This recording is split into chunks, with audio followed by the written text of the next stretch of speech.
ታሪካችን የሚጀምረው በሳውዝ ኮሪያ ሀገር ሱል ከተማ ውስጥ ሲጆን የተባለችን ቆንጆዬ ወጣት ልጅን እያሳየን ነው። ሲጆን ጠንከር እንደ ማንኛውም ሕጋዊ ሰው በአንድ ድርጅት ውስጥ የምትሠራ ስትሆን ማታ ማታ ግን ለዘራፊና አደገኛ ወንበዴዎች አስመላጭ ሹፌር በመሆን የመኪና መንዳት ጥበቧን እንደምትጠቀም እንረዳለን። አንድ ቀንም ታዲያ እንዲሁ ሲጆን የምታስመልጣቸው ሌቦች ላይ በመሆን እየጠበቀች ሳለ ዋናው ሌባ ሲጆን መኪና ውስጥ ሲገባ ሲጆን ሴት ሹፌር መሆኗን ተመልክቶ ወደ ባልደረባው በመዞር ምን አይነት ሰው ነው የቀጠረከው በማለት በጣም ይበሳጭበታል። ሌባው ሲጆንን ሲያይ አይደለም መንጃ ፈቃድ ኖሯት መኪና መንዳት የምትችል የቀበሌ መታወቂያ ያላት ራሱ አለመስልክ ስላለው እርሷና ምኑ መኪና ውስጥ መግባት በጣም ይፈራል። ነገር ግን ከጀርባ የሚያሳዷቸው ጠላቶቻቸው እየቀረቡ ስለሆነ እዚሁ በቆሙበት ከሚያዙ ምንም ባያምናት እንኳን ሌላ አማራጭ ስላልነበረው የሲጆን መኪና ውስጥ ይገባል። ሲጆን ግን ክፉም ደግም ሳይወጣት መኪናውን በሚያስደንቅ ፍጥነት እያሽከረከረች ከሚያሳድዷቸው ሰዎች ማምለጥ ትጀምራለች። ሰውየውም ባልጠበቀው የሲጆን የመኪና አነዳድ ጥበብ ተገርሞ አይኩሙ ከሲለኝ የምናገረውን አላቅም በማለት ይቅር በይኝ ይላታል። አሳዳጆቻቸውን ከኋላ ደርሰውባቸው መኪናውን አቁም በማለት እያስፈራሩ ቢቀርቧቸውም ለሲጆን ግን ይሄ ዕለት ተዕለት ሥራዋ ስለነበር በሚያስገርም ፍጥነትና ቅልጥፍና መኪናዋን ማብረሯን ትቀጥላለች።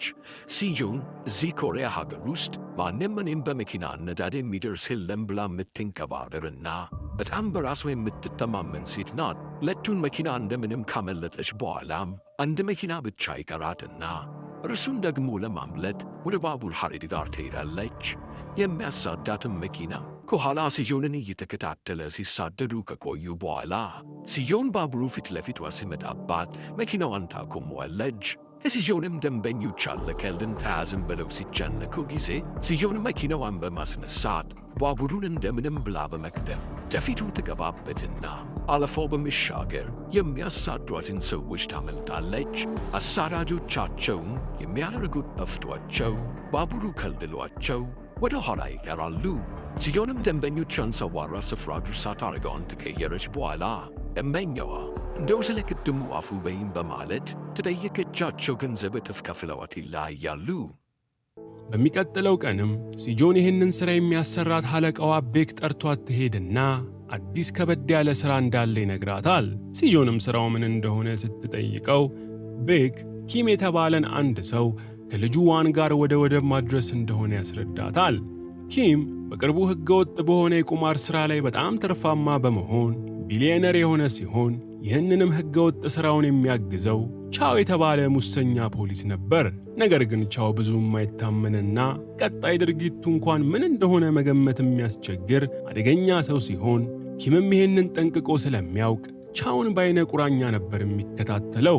የኪም በአጭር ጊዜ ውስጥ ቢሊዮነር መሆን ታዲያ የመንግሥትን ቀልብ እጅጉን ይስብና ኪም ሀገሪቱ ውስጥ በሕግ አካላት የሚፈለግ ሰው ይሆናል። በዚህም ጊዜ ታዲያ ኪም ልጁንና ገንዘቡን በመያዝ ለሙሰኛ የሥራ አጋሩ ቻው ምንም ሳይናገር ከሀገር ለመውጣት ዝግጅት ይጀምራል።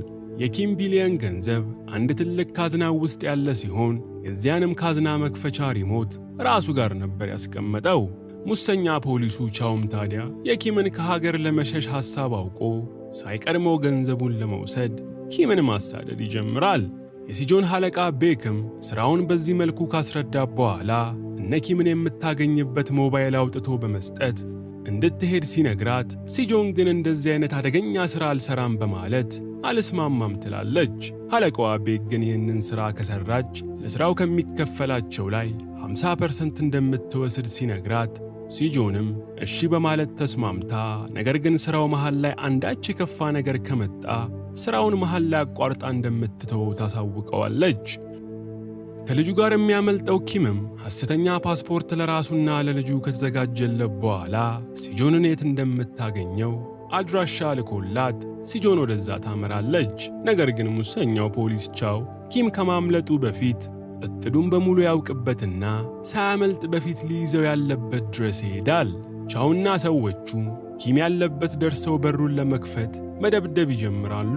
በዚህም ሰዓት ኪም ለትንሽ ልጁ ዋን $1 ሚሊዮን ያለበትን ካዝና መክፈቻ በመስጠት ውጪ ላይ የጠበቀቻቸው ያለችው ሴት ልጅ መኪና ውስጥ እንዲገባ ነግሮት ልጁን በሽንት ቤት መስኮት በኩል አስመልጦ እርሱ ግን ብቻውን እነ ቻውን ይጋፈጣቸዋል። ኪምም ብቻውን ስለሆነ ቻውና ግብረ አበሮቹን መቋቋም አቅቶት ክፉኛ ይደበድቡታል።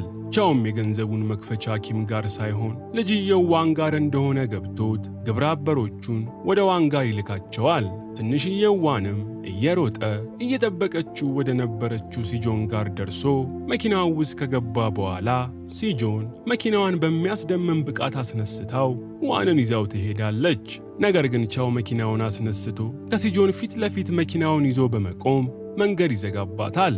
ሲጆንና ቻውም ፊት ለፊት ተፋጠው ሳለ እነ ቻው ገለነዋል ብለው ጥለውት የመጡት ኪም እያጣጣረ ተነስቶ በመምጣት የቤዝቦል ዱላ ቻው መኪና ላይ በመወርወር ቻውን መንገድ አስቶ ከቆመ መኪና ጋር እንዲጋጭ ያደርጋል። በዚህም ጊዜ ግን ቻው ኪምን ገንጥሎ በመጣል እስከ ወዲያኛው ድረስ ይገላግለዋል።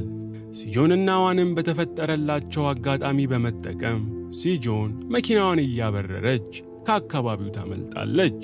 ሙሰኛው ፖሊሱ ቻውም ጉዳዩ ከረር ማለቱ ገብቶት ሲጆንንና ዋንን የሚገድልለትን አደገኛ ቅጥር ነፍሰ ገዳይ ማፈላለግ ይጀምራል። ከዛም ዣው የተባለ የተመሰከረለት ቅጥር ነፍሰ ገዳይ በማግኘት ሲጆንንና ልጅየው ዋንን አሳዶ እንዲያመጣለት ያዘዋል። ሲጆንም መኪናዋን አንድ ማቆሚያ ቦታ ትታ በመሄድ በእግሯ ጉዞ ትጀምራለች። እነ ሲጆን ልክ እንዳሁኑ ተልኳቸው በብዙ ምክንያት ሲደናቀፍባቸው የሚያደርጉት ነገር ቢኖር ተልኮውን በመተው ከአካባቢው መሸሽ ነበር። ታዲያ ሲጆን እንደተለመደው ሁሉን ትታ ወደ ቤቷ ልትሄድ ስትል ትንሽየው ልጅ ዋን ከስሯ እየተከተለ አልፈታሽ ይላታል። ሲጆንም ዋንን ምንና የት ማድረግ እንዳለባት ግራ ገብቷት ለአለቃዋ ቤክ በመደወል እረ ይህንን መናጢ የት ላድርገው በማለት ቤክን ትጠይቀዋለች። አለቃዋ ቤክም እዚህ ድረስ ቆይቶማ ትተሽው እንዳትሄጂ ቤል ለተባለ የአባቱ ጓደኛ ጋር አድርሺው በማለት ይነግራታል። ሲጆንም ዋንን ይዛ ቤን የተባለው ሰው እየጠበቃቸው የነበረበት ቦታ ወስዳ ካስረከበችው በኋላ የሰራችበትን ገንዘብ ተቀብላ ትመለሳለች። ግን መንገድ ላይ ሲጆን አንዳች ነገር ቅፍፍ ይላትና ወደ ኋላ በመመለስ ዋንን ትወስደዋለች። ሙሰኛው ፖሊስ ቻው ደግሞ ወደ ፖሊስ ጣቢያ በመመለስ ሲጆንን የግድ ማግኘት ስላለበት በሁለት ወንጀል ክስ መስርቶባት እርሷን ለማሳደድ ክትትል ያስጀምራል። ያንን ሁሉ ሚሊዮን ዶላር እንዲሁ በቀላሉ ከእጁ እንዲያመልጥ ያልፈለገው ቻው ያለውን አቅም በሙሉ በመጠቀም ሲጆንና ምስኪኑ ትንሽዬ ዋን ላይ ይዘምትባቸዋል። ሲጆንም ዋንን ይዘው አንድ ሆቴል ይዘው ያርፋሉ። ፖሊሱ ቻውም ከቀጠረው ነፍሰ ገዳይ ልጅየው ዋን ቤን የሚባለው የአባቱ ጓደኛ ጋር እንደነበር ሲገልጽለት ጊዜ ቻው ቀጥ ብሎ ቤን ጋር በመሄድ ቤንን እየጠፈጠፈ ዋን የት እንዳለ ይጠይቀዋል። ቤንም የቻው ምት ሲበረታበት ዋን እነ ኪምን ልታስመልጥ የተስማማች ሴት መታ በድጋሚ እንደወሰደችው ለቻው ይነግረዋል። ሲጆንም የሚበላ ነገር ልትገዛ ወደ ሱፐርማርኬት ወጥታ ሳለ አለቃዋ ቤክ ይደውልላትና ልጁን ለምን ደግማ እንደወሰደችው በመቆጣት ይጠይቃታል። ቤክም ቀጥሎ እንደዚህ አይነት ውስብስብ የሆነን ሥራ ይበልጥ ነገሮችን ማባባስ የከፋ ነገር ከመፍጠር ውጪ ሌላ ፋይዳ እንደሌለው በመንገር ልጁን እንድትመልስ ያስጠነቅቃታል። ሲጆንም ፓርኪንግ ላይ የቆመ መኪና በመፍቻ ከፍታ በመስረቅ መኪናውን አስነስታ ወደ ያዘችው ሆቴል ትመለሳለች። ሆቴሉ ክፍልም ደርሳ ልክ ስትገባ ዋን ዜና ላይ የአባቱን መሞት ተመልክቶ ስቅስቅ ብሎ ሲያለቅስ ትደርሳለች። በዛው ሰዓትም ታዲያ ቻው የላካቸው ሰዎች ወደ ሆቴሉ በመምጣት ፖሊስ መሆናቸውን መታወቂያ ካሳዩ በኋላ ሲጆን የተባለች ከሕፃን ጋር ያለች ወጣት ስንት ቁጥር እንዳረፈች ሪሰፕሽኒስቱን ይጠይቁታል። ሪሰፕሽኒስቱም ክፍል 809 እንዳረፈች ነግሯቸው የቻው ሰዎች ወደዛ ይሄዳሉ።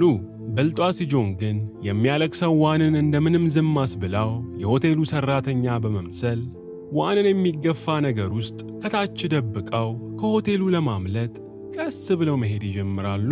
የቻው ሰዎችም የነ ሲጆን ክፍል ሲገቡ ሲጆንና ዋን ከክፍሉ አምልጠው ባዶ ክፍል ይደርሳሉ። ሙሰኛው ፖሊስ ቻውም ደግሞ በሌላኛው የሆቴል ወለል ላይ ሲንጎማለል ድንገት ሲጆንን የሚገፋ ነገር ይዛ ስትሄድ ይመለከታትና ሲጆን መሆኗን አውቆ ሊፍት ውስጥ አብሯት በመግባት ሽጉጥ ይደቅንባታል። ሲጆንም በዚህ ጊዜ ቻው ፖሊስ መሆኑን ሲነግራት ነገሩ ካሰበችው በላይ በጣም የተወሳሰበና አደገኛ መሆኑን ትረዳለች። ድንገት ግን ዋን ከተደበቀበት እስር ዘሎ በመውጣት የቻውን እግር ሲነክሰው ሲጆን አጋጣሚውን በመጠቀም ቻውን ሽጉጡን ቀምታው አፍንጫው ላይ ካጠለቀችለት በኋላ እንዳይከተላት በሽጉጥ አስፈራርታ ወደ መኪናዋ ትሄዳለች። ሲጆን ትላልቅ ፖሊሶች ጉዳዩ ላይ የዚህን ያህል ችክ ብለው ከገቡበት የሆነ አንዳች ነገር እንዳለ በመጠርጠር ዋን የያዘውን ቦርሳ ተቀብላ ስታይ አባቱ ኪም ለዋን የሰጠውን የካዝናውን መክፈቻና ገንዘብ ትመለከታለች። ሕፃኑ ዋንም ሰዎቹ ይህንን ስለሆነ የሚፈልጉት ሰተናቸው እንገላገል ሲላት ሲጆን ከዚህ በኋላ አንዴ ጉዳዩን ስላወቅነውና ስለተነካካን ብንሰጣቸውም እንኳን እኛን አይለቁንም ትለዋለች። ሲጆንም በድጋሚ ሌላ መኪና በመስረቅ ይህንን ሕፃን ልጅ ወይ ለዘመዱ ወይ ለሚመለከተው አካል አስረክባ ይህንን ሥራ ለመገላገል ትወስናለች። ሲጆንም ዋንን እናትህ የት ነው ያለችው በማለት ስትጠይቀው ዋንም ሁሌ እየደወለች ስሜን እየጠራች የምትነፋረክ ሴትዮ አለች፣ ግን እናቴ ትሁን ምኔ ትሁን እርግጠኛ አይደለሁም ይላታል። ሲጆንም ስልኩን ከዋን ተቀብላ ስትደውል አንዲት ሴት ስልኩን ታነሳውና የት መምጣት እንዳለባቸው ትነግራቸዋለች። እነቻው ጋር ደግሞ የሀገሪቷ ከፍተኛ ወንጀል ተመራማሪ አካላቶች የኪም ጉዳይ ከፍተኛ ክትትልን ስለሚሻ ራሳቸውን ጣልቃ በማስገባት ስለ ጉዳዩ ከሙሰኛው ፖሊስ ቻው ጋር ለመነጋገር ይመጣሉ። የዚህ ከፍተኛ ወንጀል ክትትል መርማሪ የሆነችው ዩሚም ለቻው ኪም ይህንን የሚያክል ዶላር ብቻውን ሊዘርፍ እንደማይችል፣ አንድ የሆነ ያገዘው ትልቅ አካል ሊኖር እንደሚችል እንደምትጠረጥር ትነግረዋለች። ከዛም በመቀጠል በዚህ ሰዓት የኪምን ልጅ ይዛ እያመለጠች ያለችውን ሲጆንን ፎቶዋን ከሴኪሪቲ ካሜራ ላይ በማሳየት ጉዳዩን ለነቻው በደንብ ታስረዳቸዋለች። ቻውም ዩሚ ስለምታወራው ነገር ምንም እንደማያውቅ ዝም ብሎ ከሷ እንዳዲስ ይሰማል። እነ ሲጆንም ደግሞ በስልክ ያዋራቻቸው ሴት ያለቻቸው ቦታ ጋር ይደርሱና ሲጆን አካባቢውን ስታየው አንዳች ነገር ቅፍፍ ይላታል። እንደዚህ አይነት አካባቢ ላይም ዋንን ይዘው መውረድ ስላልፈለገች ፓርኪንግ ቦታ ላይ መኪናዋን በማቆም ዋንን እዛው ትታ እሷ ብቻዋን ሴትዮዋ ወደ ነገረቻት ቦታ ታመራለች።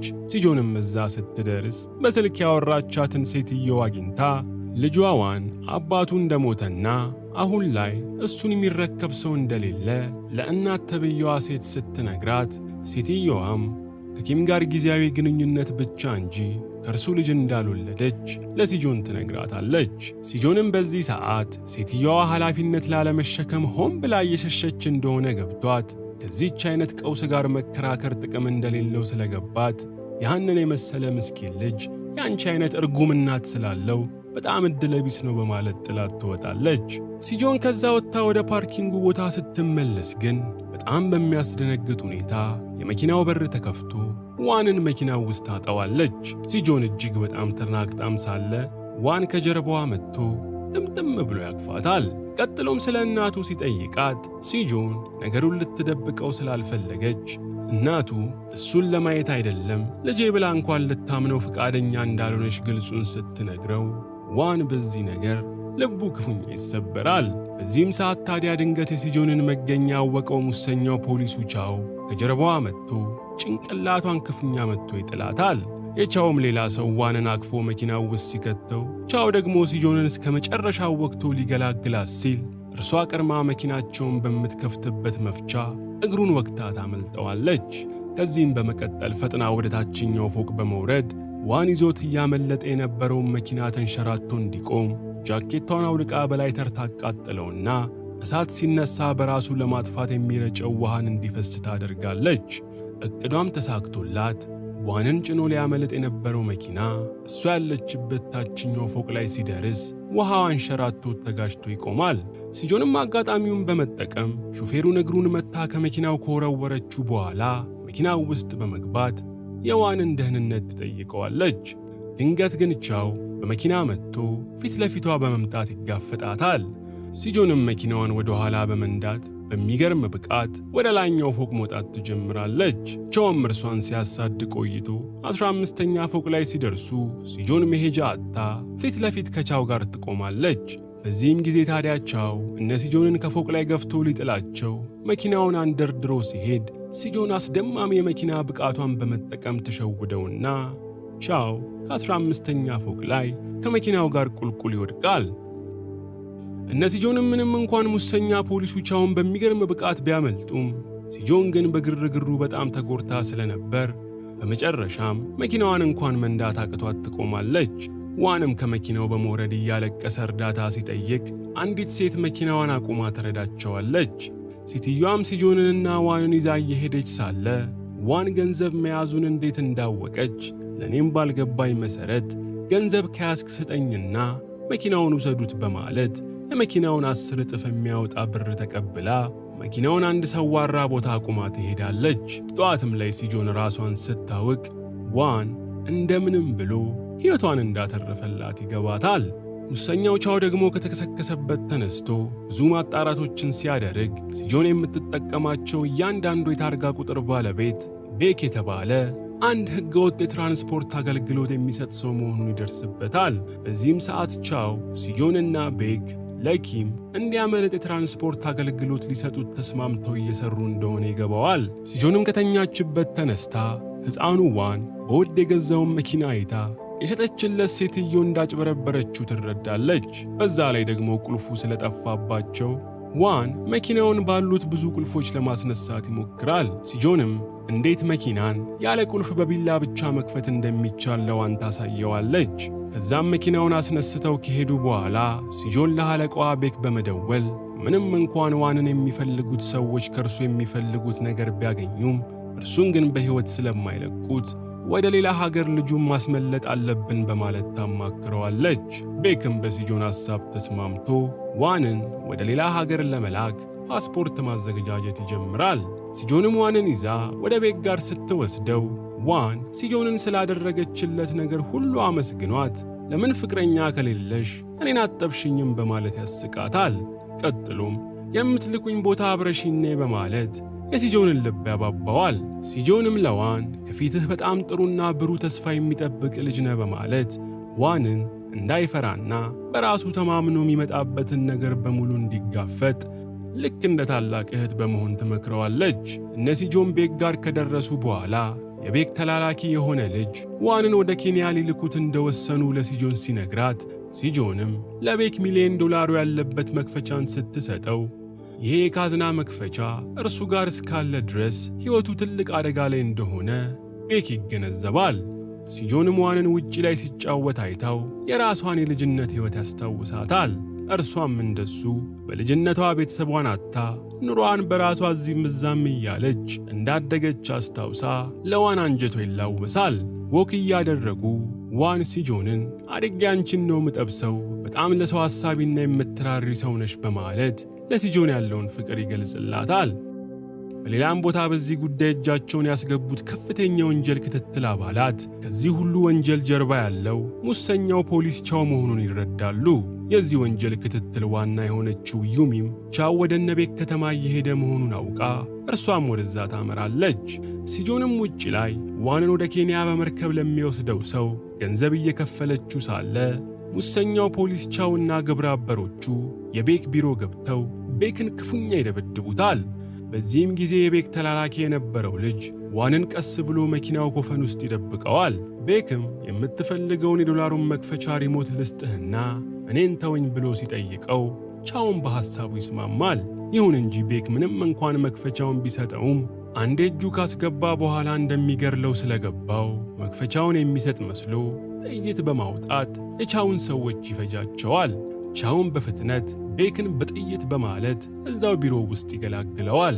አሁን ቻው እጁ ላይ የሚፈልገው ነገር ቢገባም ሕፃኑ ዋንን ግን ፈልገው እንዲገርሉት ሰዎቹን ይልካቸዋል። ውጭ ላይ የነበረችው ሲጆንም የጥይት ድምፅ ሰምታ ሮጣ ወደ ውስጥ ስትገባ በመስኮት በኩል አለቃዋ ቤክ ሞቶ ታያለች። ሲጆንም ይህንን ስታይ በጣም አዝናና ልቧ ለበቀል ተነሳስቶ ቻውን ለመግደል ወስና መፍቻዋን እንደያዘች ወደ ውስጥ ትገባለች። አንደኛው የቻው ሰውም ዋንን ካለበት ቦታ ይዞ ቻው ጋር ያመጣዋል። በዚህም ሰዓት ሲጆን የመብራቱን ቆጣሪ በማጥፋት የቻውን ሰዎች በጨለማ ውስጥ አንድ በአንድ ማጥቃት ትጀምራለች። የቻውንም ሰዎች በሙሉ ካጋደመቻቸው በኋላ ቻውን ወቅታው ዋንን ይዘው በመኪና ታመልጣለች። ነገር ግን ቻው ከወደቀበት በመነሳት ክሬን እያበረረ መጥቶ የነ ሲጆንን መኪና ያደቀዋል። ከዛም ዋንን ይዞት ሊገርለው ሲል ሲጆን የፈለግከውን ነገር አግኝተሃል፣ ቢያንስ ልጁን ተወው ስትለው ምን አባሽ አገባሽ በሰው ልጅ በማለት ሲጆን ላይ ሲጮህባት ዋን ቻውን በመንከስ ሽጉጡን ሊያስጥለው ይሞክራል። ቻውን በዚህ ሰዓት ዋንን ውሃው ውስጥ ሲወረውረው ሲጆን አጋጣሚውን በመጠቀም ሮጣ ስትመጣ ቻው ትከሻዋ ላይ በጥይት ይመታታል። ሲጆን ግን እርሱን ሁሉ ተቋቁማ ቻውን በመፍቻ ልቡ ላይ በመውጋት ይዛው ውሃው ውስጥ ትገባለች። ውሃው ውስጥም ቻው ብቻዬን አልሞትም በማለት የሲጆንን እግር ይዞ አብሮ ሊያሰምጣት ሲሞክር ሲጆን እንደምንም ብላ ከውሃው ውስጥ ዋንን ታወጣዋለች። ከዛ በኋላ ግን ሲጆን የት ድረስ የት ትግባ አንድም ያገኛት ሰው የለም። ትንሽም ቆይቶ የወንጀሉ ክትትል መሪ የሆነችው ዩሚና አምቡላንሶች መጥተው ዋንን ብቻውን እያለቀሰ ያገኙታል። እነ ዩሚም ዋንን እቅፍ ድግፍ አድርገው ከቦታው በመውሰድ የሚያስፈልገውን እርዳታ ያደርጉለታል። ከጥቂት ጊዜያቶችም በኋላ ዋን አሁን ላይ ጤነኛ የሆነ ኑሮ ጀምሮ ትምህርቱን መማር ቢቀጥልም የሲጆን ነገር ግን አሁንም ድረስ ከልቡ አልወጣም። ምንም እንኳን እርሷ ጋር ባይደርስም ሁልጊዜ ደብዳቤ እየጻፈ ያስቀምጣል። አንድ ቀንም የመጨረሻ ደብዳቤውን ጽፎ ወደ ቤቱ ሊሄድ ሲወጣ የትምህርት ቤታቸው ባስጥሎት ስለሄደ ዋን ብቻውን በእግሩ ወክ እያደረገ ሳለ አንድ መኪና አጠገቡ ጋር ይቆምና ከመኪናው ውስጥ ሲጆን ቀስ ብላ ትወጣለች። ዋንም ልክ እናቱን ያገኘ ይመስል ጥምጥም ይልባታል። ሲጆንም መኪናው ውስጥ አስገብታው እየሄዱ ሳለ ዋን አሁንም ድረስ እንደሚያፈቅራትና ፍቅረኛው እንድታደርገው ሲጠይቃት ሲጆንም ሳቅ ብላ አሁንም አጠበስኩ በማለት የፍቅረኛዋን ፎቶ ስታሳየው እያየን ታሪካችን ያልቃል።